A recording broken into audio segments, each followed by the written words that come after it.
والإسلام ديني ومحمدا رسول الله اللهم صل على محمد وعلى آل محمد كما صليت على ابراہیم وعلى آل ابراہیم انك حمید مجید۔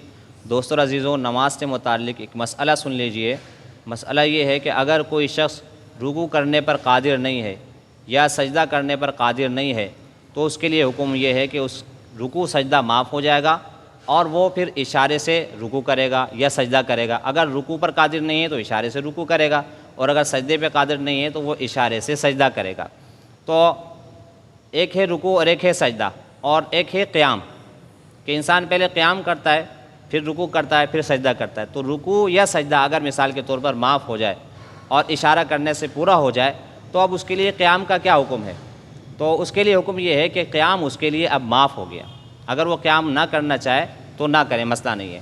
لیکن پھر بھی بعض لوگ کیونکہ ان کو یہ مسئلہ معلوم نہیں ہوتا، مسئلہ معلوم نہ ہونے کی وجہ سے وہ قیام کرتے ہیں اور پھر بیٹھ جاتے ہیں، اشارے سے رکوع کرتے ہیں اور پھر سجدہ کرتے ہیں۔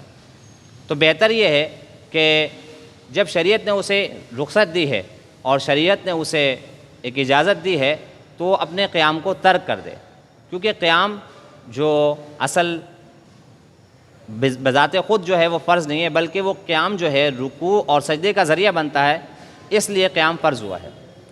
لیکن کیونکہ رکوع معاف ہو گیا تو رکوع جب معاف ہو گیا یا سجدہ معاف ہو گیا مثال کے طور پر، تو اب قیام بھی اس کے اوپر سے معاف ہو گیا، قیام بھی اس پر لازمی نہیں رہا۔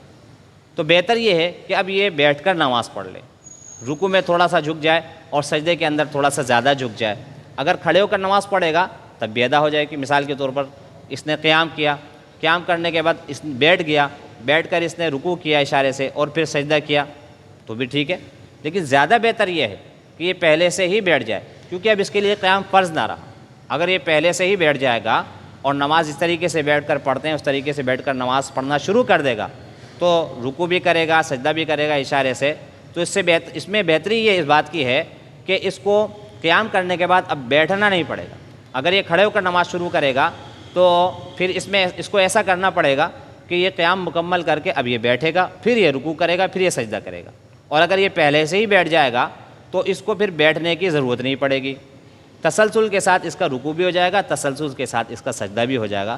بہرحال دونوں طریقے ٹھیک ہیں، لیکن زیادہ بہتر یہ ہے کہ بیٹھ کر نماز شروع کر دے تاکہ اس کو دوبارہ بیٹھنے کی ضرورت نہیں پڑے۔